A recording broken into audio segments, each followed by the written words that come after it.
ബെന്നാർഘട്ടയിലെ doctor റോയുടെ തന്നെ ഉടമസ്ഥതയിലുള്ള റിസോർട്ടിലാണ്. അവിടെയാണ് പൊതുദർശനം ഇപ്പോൾ നടക്കുന്നത്.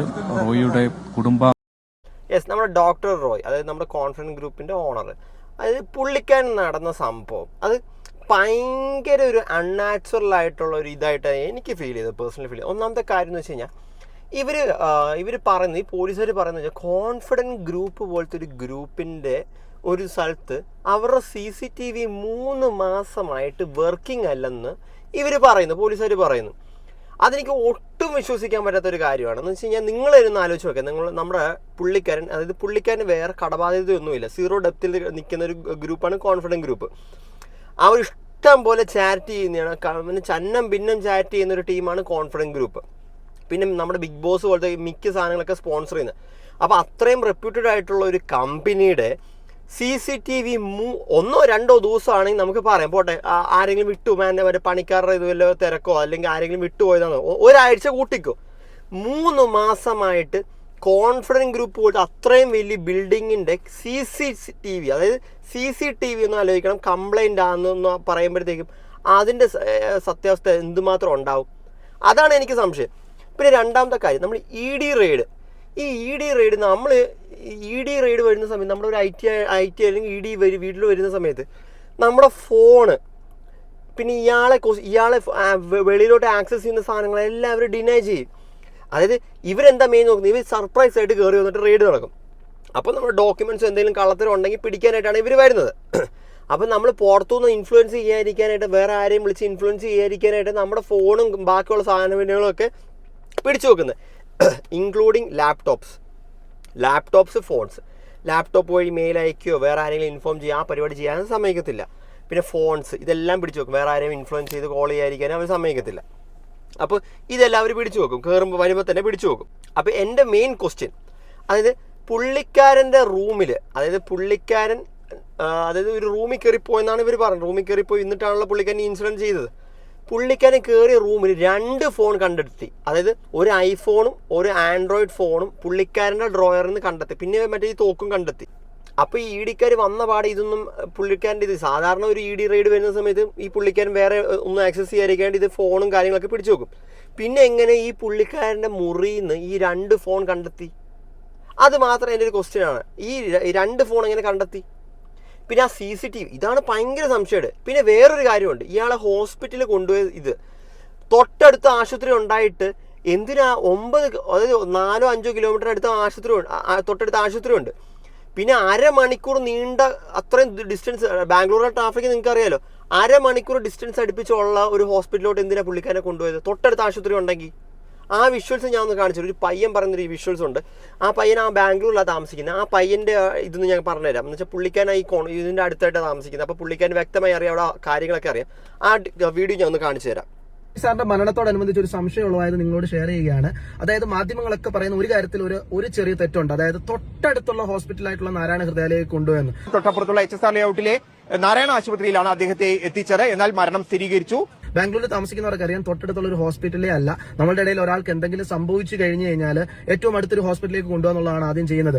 ഇത്രയും തിരക്കുള്ള ഈ ഒരു ബാംഗ്ലൂരിലും നിരവധി ഓപ്ഷനുകൾ ഉണ്ടായിരുന്നു. അതായത് അദ്ദേഹത്തിന്റെ ഓഫീസ് നിൽക്കുന്ന അശോക് നഗറിൽ നിന്നും റിച്ച്മണ്ട് റോഡിൽ നിന്നും 4.5 കിലോമീറ്റർ ദൂരത്തിൽ ഒരു ആംബുലൻസിന് ഒരു 10 മിനിറ്റ് മുതൽ 15 മിനിറ്റ് വരെ യാത്രയാവുന്ന സെന്റ് ജോൺസ് മെഡിക്കൽ കോളേജ് എന്ന വലിയൊരു ഹോസ്പിറ്റലുണ്ട്. ശ്രദ്ധിക്കുക, അത് സെന്റ് ജോൺസ് മെഡിക്കൽ കോളേജ്, അത് അവിടുന്ന് 10-15 മിനിറ്റ് ദൂരമേ ഉള്ളൂ. ആ ഹോസ്പിറ്റലിൽ കൊണ്ടുപോകാണ്ട് പിന്നെ എന്തിനാണ് ഈ അരമണിക്കൂർ, അതായത് ബ്ലോക്കിൽ കൂടെ കിടന്ന് അരമണിക്കൂർ നീണ്ട ഹോസ്പിറ്റലിൽ പോയെന്ന് എനിക്കറിയാൻ പാടില്ല. 5% മലയാളികൾ വർക്ക് ചെയ്യുന്ന ഒരു ഹോസ്പിറ്റൽ. എന്നാൽ ആ ഹോസ്പിറ്റലിലല്ല, ഒരു 9 കിലോമീറ്റർ ദൂരത്തിൽ നിൽക്കുന്ന നാരായണ ഹൃദയാലയം എന്ന് പറഞ്ഞ HSR ലേഔട്ടിൽ, അതായത് മെയിൻ റോഡിലല്ല. ഞാൻ മാപ്പിൽ തന്നെ കണ്ടാൽ മനസ്സിലായി 35 മിനിറ്റ്സ് കാണിക്കുന്നത്. അതായത് ഇതേപോലെ ഒരു എമർജൻസി സിറ്റുവേഷനിൽ, അതായത് ഇതേപോലെ ഹാർട്ടിൽ ഒരു ഇത്രയും പെട്ടെന്ന് ഒരു എമർജൻസി സിറ്റുവേഷൻ നടക്കുന്ന സമയത്ത് തൊട്ടടുത്തുള്ള, അതായത് 70, പുള്ളിക്കാരൻ പറയുന്നുണ്ട് 70% മലയാളം വലിയ ഹോസ്പിറ്റലാണ്. ആ ഹോസ്പിറ്റലിൽ കൊണ്ടുപോകാണ്ട് പിന്നെ എന്തിനാ അപ്പുറത്തെ ഹോസ്പിറ്റലിൽ കൊണ്ടുപോയത്? ലേഔട്ടിനുള്ളിലേക്ക് കയറണം. നാരായണ ഹൃദയാലയുടെ ഒരു മെയിൻ ഹോസ്പിറ്റലുണ്ട്, അതിലേക്കല്ല, ഒരു ചെറിയ ഹോസ്പിറ്റലിലേക്കാണ് കൊണ്ടുപോകാനായിട്ട് ഇടയായത്. അവിടേക്ക് ഏകദേശം 25 മിനിറ്റ് മുതൽ 30 മിനിറ്റ് വരെ ആംബുലൻസിന്റെ തന്നെ യാത്രയുടെ ഒരു ഡ്യൂറേഷൻ എടുക്കും. അതുകൂടാണ്ട് ഇദ്ദേഹത്തിന്റെ ഓഫീസിന്റെ ഒരു 5 കിലോമീറ്റർ ചുറ്റളവിൽ നിരവധി മറ്റു ഹോസ്പിറ്റലുകളുണ്ട്. സെന്റ് ഫിലോമിനാസ് ഉണ്ട്, VSH മല്ലയ്യ ഉണ്ട്. സോ എന്താണെന്നുണ്ടെങ്കിൽ അവിടേക്കൊന്നും അല്ല കൊണ്ടുപോയിരിക്കുന്നത്. ഇദ്ദേഹത്തെ കൊണ്ടുപോയത് ഉദ്യോഗസ്ഥരാണെന്ന് പറയുന്നു. യാത്രയുടെ ഇടയിലാണ് മരണം സംഭവിച്ചതെന്ന് പറഞ്ഞിരിക്കുന്നു, ഓഫീസിൽ വെച്ചിട്ടല്ല. അപ്പൊ ഇത് ആര് സ്ഥിരീകരിച്ചു? എന്താണെന്നുണ്ടെങ്കിലും ഈ സെന്റ് ജോൺസിന്റെ മുന്നിലൂടെ മാത്രമേ നാരായണ ഹൃദയാലയിലേക്ക് കടന്നു പോകാനായിട്ട് സാധിക്കത്തുള്ളൂ. സോ ഈ ഒരു പ്രാഥമിക ശുശ്രൂഷ വൈകിയതാണോ അതോ പ്രാഥമിക ശുശ്രൂഷ കൊടുക്കാൻ മറന്നുപോയതാണോ? ബാംഗ്ലൂരിലെ മലയാളികൾ അഭിപ്രായം പറയുക. നാട്ടിലുള്ളവർ ഇത് കേൾക്കുകയാണെന്നുണ്ടെങ്കിൽ നിങ്ങളുടെ ആ തെറ്റ് തിരുത്താനായിട്ട് ശ്രമിക്കുക. ഇത് കേട്ടില്ലേ? അത് ഈ പുള്ളിക്കാരൻ ബാംഗ്ലൂരിൽ താമസിക്കുന്നത്. അത് ഈ സെന്റ് ജോൺ എന്ന് പറഞ്ഞ ഹോസ്പിറ്റൽ കഴിഞ്ഞിട്ട് ഈ മറ്റേ ഹോസ്പിറ്റലിൽ എത്താൻ പറ്റുള്ളൂ. അതായത് പിന്നെ വേറെ ഈ ഹോസ്പിറ്റൽ അല്ലാണ്ട് പുള്ളിയുടെ ചുറ്റളവിൽ വേറെ ഹോസ്പിറ്റൽസ് ഉണ്ടെന്നും പറയുന്നുണ്ട്. ഇതാ ഞാനും ചോദിച്ചത്. അതായത് ആ സറൗണ്ടിങ്സിലുള്ള ഹോസ്പിറ്റലിൽ എത്തിച്ചിരുന്നെങ്കിൽ ചിലപ്പോൾ പുള്ളിക്കാരൻ സർവൈവ് ചെയ്തേനെ. അതായത് പുള്ളിക്കാരൻ ഇത്രയും വർഷമായിട്ട് കുറേ വർഷങ്ങളായിട്ട് ഈ ഐഡിയ സ്റ്റാർ സിംഗർ അങ്ങനത്തെ ഇഷ്ടം പോലെ പ്രോഗ്രാംസ് പുള്ളിക്കാരൻ കോൺഫിഡൻസ് ഗ്രൂപ്പ് സ്പോൺസർ ചെയ്തിട്ടുണ്ട്. ഇന്നേ വരെ പുള്ളിക്കാരൻ അങ്ങനെ നെഗറ്റീവ് ഇമേജ് ആയിട്ട് പറയാനായിട്ട് ഒന്നുമില്ല. ഇപ്പോൾ ഈ ED റെയ്ഡ് നിങ്ങൾ തന്നെ ആലോചിച്ച് നോക്കുക. ഇത്രയും കോടി ആസ്തിയുള്ള ഒരു പുള്ളിക്കാരൻ ഇപ്പോൾ ED റെയ്ഡ് വന്ന് പുള്ളിക്കാരനെ പിടിച്ചു. നിങ്ങൾ കോമൺ സെൻസ് ഉപയോഗിച്ചാൽ മതി. അതായത് ഇത്രയും കോടി ആസ്തിയുള്ള ഒരാൾക്ക് ED റെയ്ഡ് വന്ന് പിടിച്ചു. ഇയാളുടെ ചില പ്രോജക്ട്സ്, ഇപ്പോൾ അവിടെ നടക്കുന്ന ചില പ്രോജക്ട്സ് എന്തൊക്കെ ഇഷ്യൂ ഉണ്ടെങ്കിൽ തന്നെ ED പറയും ഇത്രയും രൂപ ഫൈൻ അടയ്ക്കാൻ പറഞ്ഞാൽ തന്നെ ഒരു 10-20 ഇത്രയും. ഇപ്പോൾ നമ്മുടെ 100% അല്ല അടയ്ക്കാൻ പറയുന്നത്. 100% ഇപ്പോൾ 100% 100 രൂപ കിട്ടുകയാണെങ്കിൽ 100ൽ നിന്ന് 20% വില ആയിരിക്കും അടയ്ക്കാൻ പറയുന്നത്. അപ്പോൾ ഇവർ ആ പ്രൊജക്റ്റിൻ്റെ എന്തെങ്കിലും മിസ്റ്റേക്ക് ഉണ്ടെങ്കിൽ തന്നെ മനസ്സിലായി. ഇപ്പോൾ 100 കോടിയുടെ പ്രൊജക്റ്റിന് എന്തെങ്കിലും മിസ്റ്റേക്ക് ഉണ്ടെങ്കിൽ തന്നെ അതിന് ചിലപ്പോൾ ഇത്രയും പെർസെൻറ്റേജോ 10%, 15% അടയ്ക്കാനായിരിക്കും പറയുന്നത്. ആ അടയ്ക്കാനുള്ള സോഴ്സ് പോലും പുള്ളിക്കാനുണ്ട്. ഫിനാൻഷ്യൽ ഡെപ്റ്റായിട്ട് കിടക്കുന്ന ഒരാൾക്ക് ഇതേപോലത്തെ എന്തെങ്കിലും ക്രൈസിസ് വന്നിട്ട് ഇതേപോലെ ചെയ്യുകയാണെങ്കിൽ പിന്നെയും പറയുന്നതിലൊരു അർത്ഥമുണ്ട്. പക്ഷെ അങ്ങനെ ഒരു ഇതുമില്ലാണ്ട് സീറോ ഡെപ്തിൽ കിടക്കുന്ന ഒരു കമ്പനി, ഭയങ്കര പ്രോഫിറ്റിൽ പൊയ്ക്കൊണ്ടിരിക്കുന്ന ഒരു കമ്പനി, ഇപ്പോൾ ഇതേപോലെ ED റെയ്ഡ് വന്ന് എന്തെങ്കിലും ഫൈൻ ഇടുകയാണെങ്കിൽ തന്നെ ആ ഫൈൻ അടയ്ക്കാനുള്ള കേപ്പബിലിറ്റി പോലും ആ കമ്പനിക്കുണ്ട്. എന്നിട്ട് എന്തിനാ ഈ പുള്ളിക്കാരൻ ഈ പരിപാടി ചെയ്തതെന്നാണ് എൻ്റെ ഒരു സംശയം. അതായത് ഒന്നാമത്തെ കാര്യം, പുള്ളിക്കാരൻ 3 ദിവസത്തെ ED റെയ്ഡ് 3 ദിവസത്തെ റെയ്ഡാണ്. അത് പുള്ളിക്കാരൻ മെൻ്റലി എനിക്കൊന്ന് പുള്ളിക്കാരൻ നല്ല അഭിമാനിയാണ്. നമുക്ക് ചില വീഡിയോസിൽ നമുക്ക് ഉണ്ടാകുന്ന പുള്ളിക്കാരൻ ഭയങ്കര അഭിമാനം വിട്ടൊരു കളി. പുള്ളിക്കാരൻ അടുത്തറിയുന്ന ആൾക്കാരും കുറേ പേര് പറഞ്ഞിട്ട് പുള്ളിക്കാരൻ ഭയങ്കര അഭിമാനിയാണ്. അപ്പോൾ അങ്ങനെ ഒരാളെ ഇതേപോലെ പുള്ളിക്കാരനെ പേടിപ്പിച്ചിട്ടുണ്ടാവും. അതായത് ഇതേപോലെ നിങ്ങൾ പ്രോപ്പറായിട്ട് ഇത് പറഞ്ഞില്ലെങ്കിൽ നിങ്ങളെ അറസ്റ്റ് ചെയ്യും, നിങ്ങളെ ജയിലിലിടും, ഇല്ലെങ്കിൽ നിങ്ങളെ അക്കൗണ്ട് ഫ്രീസ് ചെയ്യും എന്നൊക്കെ പറഞ്ഞ് പുള്ളിക്കാരനെ മെൻ്റലി ഒരു 1-2 മണിക്കൂറാണെന്ന് പിന്നെയും പറയാം. ഇത് 3 ദിവസം അടുപ്പിച്ച് ഇതേപോലെ ഇത് വരുന്ന സമയത്ത് അയാൾക്ക് മെൻ്റലി അയാളെ ചിലപ്പോൾ കംപ്ലീറ്റ്ലി ഡൗൺ ആക്കി കാണും. അതാണ് ഇവിടെ ഏറ്റവും നടന്നത്. അല്ലാണ്ട് ഇതിൽ പൈസയായിട്ട് യാതൊരു ബന്ധവുമില്ല. ഫിനാൻഷ്യലായി പുള്ളിക്കാനിപ്പോൾ ലാഭത്തിൽ പോകുന്ന കമ്പനിയിൽ ഇപ്പോൾ ചെറിയൊരു ഫൈൻ വന്നെന്ന് വെച്ച് കഴിഞ്ഞാൽ പുള്ളിക്കാൻ ആ ഫൈൻ പോയാൽ തന്നെ പുള്ളിക്കാനെ തിരിച്ചു പിടിക്കാനുള്ള കഴിവുണ്ട് പുള്ളിക്കാരന്. അപ്പം അതേ അല്ല ഇപ്പോൾ ഇതിൻ്റെ മെയിൻ പ്രശ്നം എന്ന് വെച്ചാൽ ഈ പുള്ളിക്കാരനെ മെൻ്റലി അങ്ങ് ട്രോമ കൊടുത്ത് ഇല്ലാണ്ടാക്കി കളഞ്ഞ പോലെ ആയിപ്പോയി. അത് ഭയങ്കര നഷ്ടമായിപ്പോയി. എന്ന് വെച്ചാൽ മലയാളികളുടെ ഇടയ്ക്ക് നല്ലൊരു ബിസിനസ്മാൻ ആയിരുന്നു, നല്ലൊരു മനുഷ്യനെ കുറേ പേര് സഹായിച്ചിട്ടുണ്ട്, ഇഷ്ടം പോലെ പേർക്ക് ഉപകാരങ്ങൾ ചെയ്തിട്ടുണ്ട്. അതായത് പുള്ളിക്കാരനെ എന്തോ പറഞ്ഞ് ചെയ്യിപ്പിച്ച പോലെ ആയിപ്പോയി എന്നുള്ളത്. അത് ഫോഴ്സ്ഫുള്ളി, അതായത് പുള്ളിക്കാരനായിട്ട് ചെയ്താൽ പുള്ളിക്കാരനെ മെൻ്റലി അങ്ങ് ഡൗൺ ആക്കി പുള്ളിക്കാരെ ഫോഴ്സ്ഫുള്ളി ചെയ്യിപ്പിച്ച പോലെ ആയിപ്പോയി കേട്ടോ. ഇത് പിന്നെ വേറൊരു വിഷ്വൽസും കൂടെ കാണിച്ചു തരാം ഞാൻ നിങ്ങൾക്ക്. 1 മണിക്കൂർ ചോദ്യം ചെയ്തതിന് ശേഷം എനിക്ക് അമ്മയോട് സംസാരിക്കണം എന്ന് പറഞ്ഞ് ഇദ്ദേഹത്തിന്റെ ക്യാബിനിലേക്ക് പോയി. ക്യാബിനിൽ പോയ ശേഷം ഇദ്ദേഹത്തെ തിരിച്ച് കാണാത്തതിനെ തുടർന്ന് ഉദ്യോഗസ്ഥർ നോക്കുമ്പോഴാണ് ഇദ്ദേഹം അവിടെ വെടിയേറ്റ് കിടക്കുന്നത് കണ്ടത്. ആ വെടിയൊച്ച കേൾക്കാതിരിക്കാനുള്ള കാരണം അത് ഉപയോഗിച്ചിരിക്കുന്നത് സൈലൻസറുള്ള തോക്കാണ് ഇതിനു വേണ്ടി ഉപയോഗിച്ചിരിക്കുന്നത്. അശോക് നഗർ പോലീസിന്റെ കയ്യിൽ ഇപ്പോൾ അതുണ്ട്. ഈ സ്ഥലം എന്ന് പറയുന്നത് കൺസേൺഡ് സ്റ്റേഷൻ എന്ന് പറയുന്ന അശോക് നഗറാണ്. ഇത് കണ്ടില്ലേ? ഒന്നാമത്തെ കാര്യം ഇതേപോലെ, അതായത് ഇപ്പോൾ ഒരു റെയ്ഡ് നടക്കുക, അതായത് അയാളെ എനിക്ക് ഇപ്പോഴും മനസ്സിലാത്ത ഒരു കാര്യം, ഇപ്പോൾ ഈ പുള്ളിക്കാരൻ പറഞ്ഞ പോലെ തന്നെ, അത് നമ്മളിപ്പോൾ ഒരാളെ റെയ്ഡ് നടക്കുക, അപ്പം നമ്മൾ ഇതേപോലെ ഇപ്പോൾ ഇവിടെ കേരളത്തിൽ തന്നെ ഇഷ്ടംപോലെ ED റെയ്ഡ്സ് നടന്ന ഇഷ്ടംപോലെ ടീംസ് ഉണ്ട്. ഇവരോട് തന്നെ ചോദിച്ചു കഴിഞ്ഞാൽ അവർ തന്നെ പറയുന്നുണ്ട്, നമ്മൾ റെയ്ഡ് നടക്കുന്ന സമയത്ത് നമ്മൾ അവരെവിടെയും വിടത്തില്ല.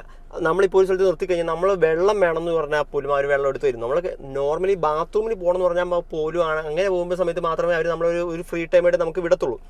അല്ലാത്ത പക്ഷം നിങ്ങൾ എന്തൊക്കെ ആ ഡോക്യുമെൻറ്റ്സ് എടുക്കാൻ പറയുമ്പോഴത്തേക്കും നമ്മളോട് എന്നാൽ പോയി എടുത്തുകൊണ്ട് വാന്ന് പറയുമ്പോൾ അങ്ങനെയല്ല പറയുന്നത്. ഡോക്യുമെൻറ്റ്സ് എടുത്തുകൊണ്ട് വരാൻ പറയുമ്പോഴത്തേക്കും ഇവരും നമ്മുടെ കൂടെ വരും, എവിടെ ഇരിക്കണേ നമ്മുടെ കൂടെ വരും.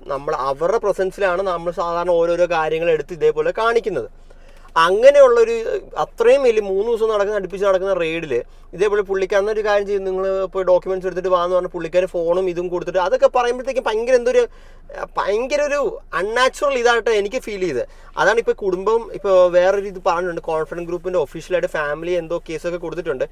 ഇപ്പോൾ ഫെബ്രുവരി 3-ാം തീയതി ഇവരെല്ലാം കൂടെ ഒരു പ്രസ് മീറ്റ് നടത്തുന്നുണ്ട് എന്ന് പറയുന്നുണ്ടായിരുന്നു. അതിലറിയാം ഇനി ബാക്കി കാര്യങ്ങളൊക്കെ. അത് ഫെബ്രുവരി 3-ാം തീയതി ഇവരെല്ലാവരും കൂടെ ചേർന്ന് എന്താ നടന്നത്, ബാക്കിയുള്ള പ്രൊജക്ട്സ് എന്തൊക്കെയാണ് ഇവർ ചോദിച്ചതിൻ്റെ ഡീറ്റെയിൽസ് എല്ലാമായിട്ടൊരു പ്രസ് മീറ്റ് പോലെ നടത്തുന്നുണ്ടെന്ന് പറയുന്നുണ്ടായിരുന്നു.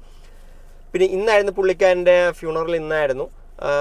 ഭയങ്കര ഫാമിലിയൊക്കെ ഭയങ്കര ഇമോഷണലായിരുന്നു. പിന്നെ പുള്ളിക്കാരൻ്റെ ബ്രദർ തന്നെ പറയുന്നുണ്ടായിരുന്നു പുള്ളിക്കാരന് വേറെ ഫിനാൻഷ്യലായിട്ടുള്ള ഇഷ്യൂസ് ഒന്നുമില്ല, ഇത് മനഃപൂർവ്വം അതായത് ബാംഗ്ലൂരിൽ കിടക്കുന്ന ഒരു ഓഫീസിൽ കേരളത്തിൽ നിന്ന് ഈടി വന്നത് എന്തുകൊണ്ടാണെന്നാണ് ഈ ബ്രദർ ചോദിക്കുന്നത്. ബ്രദറും അത്യാവശ്യം നല്ല കാശുകാരനാണ് കേട്ടോ, കോടീശ്വരനാണ്. പുള്ളിക്കാരൻ പറയുന്നതെന്ന് വെച്ച് കഴിഞ്ഞാൽ ബാംഗ്ലൂരിൽ കിടക്കുന്ന ഒരു ഓഫീസിന് റെയ്ഡ് വന്നത് കേരളത്തിൽ നിന്നുള്ള ഓഫീസേഴ്സാണ്. അതാണ് ചോദിക്കുന്നത് പുള്ളിക്കാരൻ മെയിനായിട്ട്. വേറൊരു വിഷ്വൽസ് ഞാൻ കാണിച്ചു തരാം. പണം ഇനഫ് ഫണ്ട് അക്കൗണ്ടിലുണ്ട് എന്നാണ് പറയുന്നത്. സഹോദരൻ അങ്ങനെ പറയും, അദ്ദേഹത്തിന് വേറെ ത്രെട്ടണിംഗ് ഇല്ല, അദ്ദേഹത്തിന്റെ കയ്യിൽ ഇനഫ് ഫണ്ട് ഉണ്ട്. ഇനഫ് ഫണ്ട് എന്ന് പറഞ്ഞാൽ അദ്ദേഹത്തിന്റെ ഫണ്ട് ആയിക്കോണം തന്നെ ഇല്ല ഈ പറയുന്ന. പക്ഷേ ഇതെങ്ങാനും ബ്ലോക്ക് ചെയ്യാം എന്ന് ഒരു ഇൻകം ടാക്സ് ഉദ്യോഗസ്ഥൻ പറഞ്ഞു വെക്കുക, നിങ്ങൾ ഇങ്ങനെ ഒരു വയലേഷൻ നടത്തിയിട്ടുണ്ട്, നിങ്ങൾ ഇങ്ങനെ വയലേഷൻ നടത്തിയാൽ നിങ്ങളുടെ പണം ഞങ്ങൾ പിന്നെ നിങ്ങളുടെ അക്കൗണ്ട് ഫ്രീസ് ചെയ്യും എന്ന് പറഞ്ഞാൽ അത് താങ്ങാനുള്ള ശേഷി ഉണ്ടാവില്ല. കാരണം എന്താണ്, എനിക്കൊന്ന് ഇത് തന്നെയാണെന്ന് തോന്നുന്നു. അതായത് ഈ പുള്ളിക്കാരൻ പറഞ്ഞ പോലെ ഈ സെയിം ഇഷ്യൂസ് തന്നെയാണെന്ന് തോന്നുന്നു. അതായത് ഇതേപോലെ നമ്മളെ ഒരു സീറോ ഡെപ്തിലുള്ള ഒരാളെ വന്നിട്ട് ഇതേപോലെ ഇന്നേ വരെ വേറെ ക്രൈംസ് ഒന്നും കമ്മിറ്റ് ചെയ്യാത്ത ഒരാൾ പെട്ടെന്ന് ഒരാൾ വന്നിട്ട് ഇതേപോലെ പെട്ടെന്ന് കുറേ പേര് വീട്ടിൽ വന്ന് കയറിയിട്ട് നിങ്ങളെ ജയിലിൽ പിടിച്ചിടും. അത്രയും ഹൈ ഇമേജ് ആയിട്ട് നിൽക്കുന്ന ഒരാളാണ്. ഇത്രയും വർഷം പുള്ളിക്കാരൻ ബിൽഡ് ചെയ്തൊരു ഇമേജ് ഒറ്റ മണിക്കൂർ കൊണ്ട് ഇല്ലാണ്ടാവുമെന്ന് പറഞ്ഞാൽ ചിലപ്പോൾ പുള്ളിക്കാരൻ തോട്ടുണ്ടായി കാണാം. ആ ഒരു തോട്ട് ഇവർ ഫോഴ്സ്ഫുള്ളി പോയാന്ന് തോന്നുന്നു. അതായത് ഇതേപോലെ ഫോഴ്സ്ഫുള്ളി ആയിട്ട് ഇവരെ ഇതേപോലെ അറസ്റ്റ് ചെയ്യുന്ന ഇത് മറ്റേ ഓഫീസിലുള്ളവർ കുറേ പേര് പറയുന്നുണ്ടായിരുന്നു, ഇതേപോലെ നിങ്ങൾ പറഞ്ഞില്ലെങ്കിൽ അറസ്റ്റ് ചെയ്യുന്ന കാര്യങ്ങൾ ഓഫീസിലുള്ളവരും മറ്റേ ഈ മീഡിയസിൽ പറയുന്നുണ്ടായിരുന്നു. ഇതേപോലെ അറസ്റ്റ് ചെയ്യാൻ പോവാണ്. അതേപോലെ മെന്റൽ പ്രഷർ പുള്ളിക്കാരൻ കുറേ കൊടുത്തിട്ടുണ്ടായിരുന്നു. അതും ഒരു കാരണമാണ്. എന്താണ് ഉണ്ടായതെന്നതും വ്യക്തമല്ല. റോയ്ക്കെതിരെ നടന്ന ആദായ നികുതി പരിശോധനയുടെ നാൾ വഴി കൂടി നമുക്ക് വളരെ പെട്ടെന്ന് ഒന്ന് നോക്കാം. ഡിസംബർ 3 കൊച്ചിയിൽ നിന്നുള്ള ആദായ നികുതി ഉദ്യോഗസ്ഥർ റെയ്ഡിനായി ബംഗളൂരു കോൺഫിഡൻസ് ഗ്രൂപ്പ് ആസ്ഥാനത്തെത്തി. CJ റോയ് അപ്പോൾ ദുബായിലാണ്. ഡിസംബർ 6 വരെ ആ റെയ്ഡ് തുടരുന്നു. പിന്നാലെ റെയ്ഡിനെതിരെ ബംഗളൂരു ഹൈക്കോടതിയിൽ റോയ് ഹർജി നൽകി. കൊച്ചിയിലെ ഉദ്യോഗസ്ഥർക്ക് ബംഗളൂരുവിൽ പരിശോധന നടത്താനാവില്ലെന്നായിരുന്നു റോയുടെ പ്രധാന വാദം. ഹർജിയിൽ IT ഡിപ്പാർട്ട്മെന്റിന് അനുകൂലമായി ഉത്തരവ് വന്നു. ഇതിന് പിന്നാലെ ജനുവരി 28-ന് ബംഗളൂരുവിലെത്താൻ റോയ്ക്ക് ആദായ നികുതി വകുപ്പ് നോട്ടീസ് നൽകുന്നു. ജോയിന്റ് കമ്മീഷണർ കൃഷ്ണപ്രസാദിന്റെ നേതൃത്വത്തിലുള്ള സംഘം 28-ന് പരിശോധന പുനരാരംഭിക്കുന്നു. റോയും ഓഫീസിലെത്തി. പിന്നാലെയാണ് ഇന്നലെ 11 മണി സിഗണില്ലേ. അതായത് ബാംഗ്ലൂർ കിടക്കുന്ന ഒരാൾക്ക് കേരളത്തിൽ നിന്ന് ഇത് ചെയ്യുന്ന സമയത്ത് ഭയങ്കര പൊളിറ്റിക്കൽ പ്രഷർ ഉണ്ടായിട്ടുണ്ട്. ഇതിൻ്റെ പുറകിൽ ഭയങ്കര ഒരു പൊളിറ്റിക്കൽ ഇത് നടന്നിട്ടുണ്ട്. അതില്ലെന്ന് പറയാതിരിക്കാൻ പറ്റത്തില്ല. എന്തായാലും ഈ വീഡിയോ കണ്ടിട്ട് നിങ്ങളുടെ അഭിപ്രായം എന്തായാലും കമൻറ്റ് ചെയ്യുക. ഇതേപോലത്തെ അപ്ഡേറ്റ്സിനായിട്ട് നമ്മുടെ ചാനൽ മറക്കാതെ സബ്സ്ക്രൈബ് ചെയ്യുക. ബൈ.